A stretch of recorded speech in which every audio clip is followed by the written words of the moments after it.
Now, please welcome from NASA Harvest, Program Director Inbal Becker-Reshef.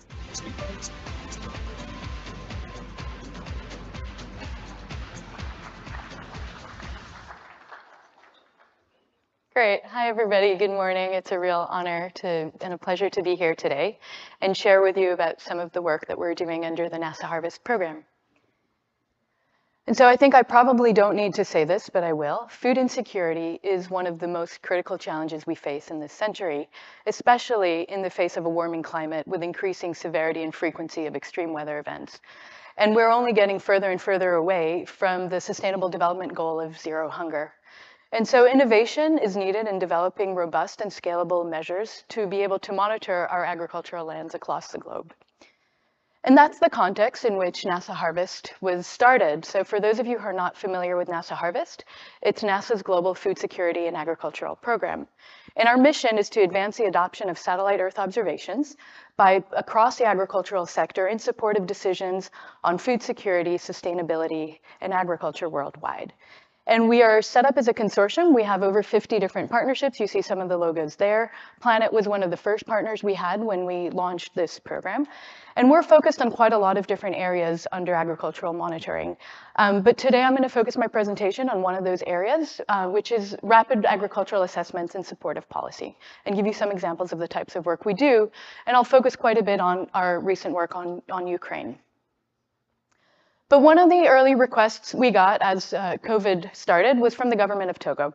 And they were trying to develop a program in support of smallholder farmers and developing loans to smallholder farmers. And they said, could you in 10 days develop a map of all the agricultural fields across the country? And we did, and Planet was very successful and supportive, actually, when we reached out to use some of that data to be able to develop and respond to that request. Another really critical request we've received from the humanitarian community is mapping the drying water bodies across Somalia. Somalia right now is facing the worst drought in over 40 years with 5 consecutive failed rainy seasons. And is facing some of the worst food insecurity. They have 6.5 million people facing acute food insecurity at the moment. And so what we've done is started to map all the water bodies and to be able to look at how water is drying out. This is one example of one water body. We can then start to look at when was the last time we saw presence of water in each individual water body. And we've done this now across the entire country. This is just showing along the Juba River in southern Somalia. But the big example I'd like to focus in on is on Ukraine. As all of you know, Ukraine is a major agricultural breadbasket for the world.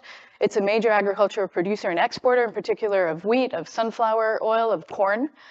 And and there are a lot of countries that are very heavily dependent on exports and imports from Ukraine. The World Food Program, for example, over 40% of its wheat humanitarian aid was sourced from Ukraine prior to the war. And we've actually had a long-standing relationship and partnership with Ukraine, with the government of Ukraine. And when the war started, they requested if we could support them in monitoring the impact of the war on their agricultural production, with a focus on the occupied territories, given that ground access was not possible. And so really the only way to monitor what was happening there is using satellite data. And so the short-term focus for us was to estimate the impact in the occupied territories, with a longer-term goal to help boost the capacity to be able to utilize satellite data within the ministry. I'd like to acknowledge there was a very large team on the NASA Harvest side working very long hours to make this possible, and also to acknowledge our Ukrainian partners and advisory here. So when we started, Ukraine can be very cloudy, in particular in the spring. And so, and I've obviously chosen a pretty extreme example here. This is over Poltava. This is a 10-day period, and this is what was available with Sentinel data, and basically all you see are clouds. And when we looked at the Planet composites, given that the daily repeat, we could actually get a pretty good image. And so initially, I should say, in our partnership with Planet, we thought we'd really use it for smallholder complex agricultural systems. We didn't really think we'd use it in a country like Ukraine, where the fields are very large. And so I called Andrew and said, hey, can we, on the Planet side, can we start to use the Planet data and see whether or not this can help us in meeting this request from the ministry in Ukraine? And so we did. We started to use these Planet data and started to map all of the agricultural fields in Ukraine at the 3-meter resolution level. And so in April, we came up with this map. We partnered also with the Institute for the Study of War, and they were providing us the boundaries of the front line. And one of the first questions we had was, how much of Ukraine's agricultural land was under occupation? And what we found was around 23% of the agricultural line was under Russian occupation, with 29% of the wheat production under occupation. Remember, wheat is a really critical crop in Ukraine, also as an export crop. And I should say, this information was not, you couldn't get that from statistics because, of course, the front line is not following any kind of administrative boundary. And so really, again, remote sensing was the only way to be able to start and so to develop these kinds of estimates. Then we needed to be able to delineate field boundaries across Ukraine and do this within season. Farmers often will split their fields differently, so it's not like we could use something from a previous year. It was important for us to do this in season.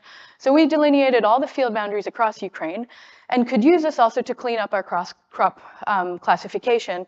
And I'll show some other examples of how we then used also these delineations as well. So we now had a map of croplands across Ukraine and field boundaries. And there were really two big uncertainties that we needed to sort out. One was there was an assumption. The wheat, again, remember, is planted in the fall, so it was before the war. So the wheat was in the ground when the war had started.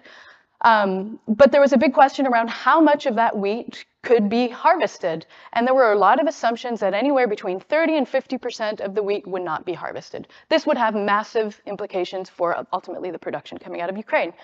The second question was the spring crops, right? So that's your corn, your sunflower oil, are planted in the spring. And how many of those would be able to be planted? Again, similar numbers were being thrown out everywhere that would not be able to be planted. So we started to look at planting, and this is looking at Kherson, largely occupied. And the greens are the winter crops. Those, again, were planted before the war. And the reds are, we're watching fields as they're getting planted. We're monitoring the fields as they're getting planted. And what we find is actually almost everything is getting planted. And we do this across the whole country. And what we find is, yes, there are fields that are not planted. They're largely concentrated in the occupied territories, but more specifically, they're concentrated along the front line of the occupation. For the most part, the rest did get planted, right? And so we only find 12% in the occupied territories that were not planted, much less than what everybody else was estimated. As the season progressed, we could start to parse out more of the crop types. So we also mapped sunflower. Remember, again, Ukraine before the war was exporting over 45% of global sunflower oil, okay? And again, it's largely planted. The only area that we see that is left unplanted is just along that front line where I have those arrows pointing. And so ultimately, we have this classification at 3-meter resolution of the various major crops that are being grown in Ukraine. And we can use this to start to make also area estimates, remembering we're not going to just do pixel counting, and I won't go into the details of how of what we did, but I'm happy to go into that later. But we can then get estimates, planted area estimates for all of Ukraine, and also broken out by the occupation, non-occupied areas. So what do we find? So I already talked about total cropland. Summer crops, 21% of summer crops are under occupation. 14% of winter rapeseed and sunflower, both important oil crops, are under occupation, and again, 29% of the wheat. And so remember, we don't have any ground data for this season in Ukraine. And so we first want to just make sure we have some way to validate what we're doing.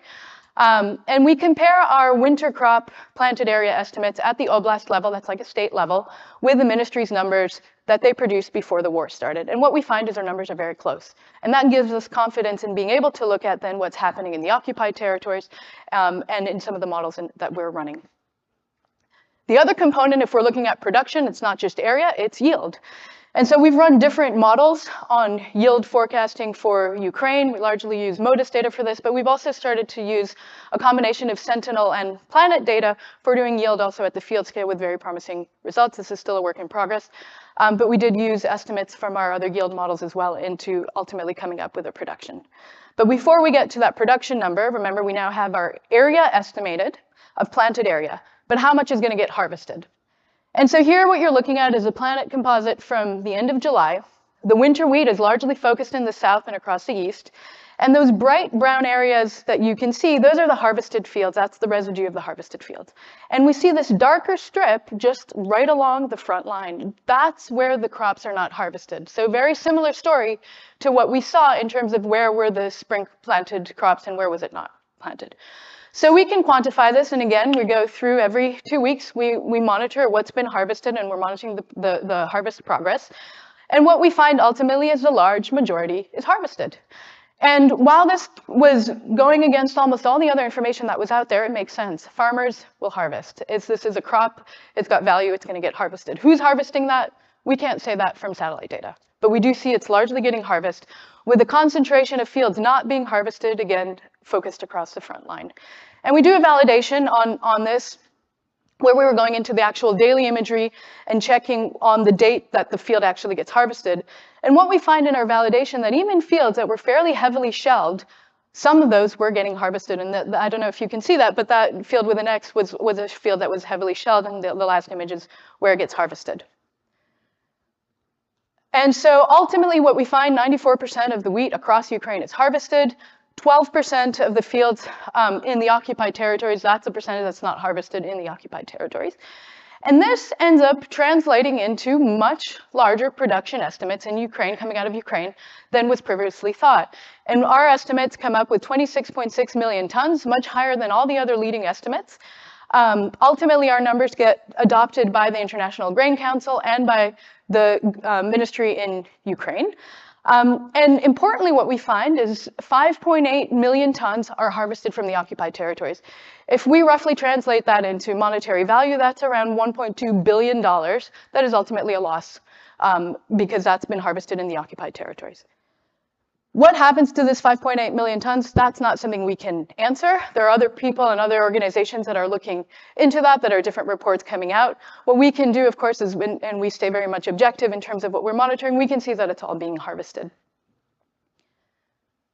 And the second request that we have from the ministry is also being able to monitor the damage to the agricultural fields. We know there's a lot of shelling, there's a lot of fire. And so what we've been working on, and this is still a work in progress, mapping all the areas and being able to map the impact of artillery rocket across the front line. And this is a heat map showing that. We've mapped over 33,000 kilometers. This is largely work done by Eric Duncan and Sergei Skakun on our team. We know there's massive use of weaponry across Ukraine, and this has, of course, a very large impact. And one of the big areas that we've been asked to look at is, of course, can we detect these impact? And this is important also for demining activities. And for the government, what they are wanting to do is to be able to implement policies that encourage farmers not to cultivate, not to plant in these fields. And so we're using both Maxar and SkySat imagery to map these craters. The green area is what we've already done. The red area is what we still have left to do. And we can take those field boundaries, right, and start to then be able to come up with counts of numbers of craters per agricultural fields. We've mapped so far 1.2 million craters within agricultural fields. And many fields we find have over 1,000 craters in them. And so here it's looking at, for example, the area of Bakhmut. And this is in August, so of course there's a lot more since then. But you can see some fields in the middle that have over 1,500 shells in just one field. We've also looked at fire. This is looking at Modus and Veer's fires. And you could almost just draw the front line based on on fires. And I should say that we're just looking at fires within agricultural fields.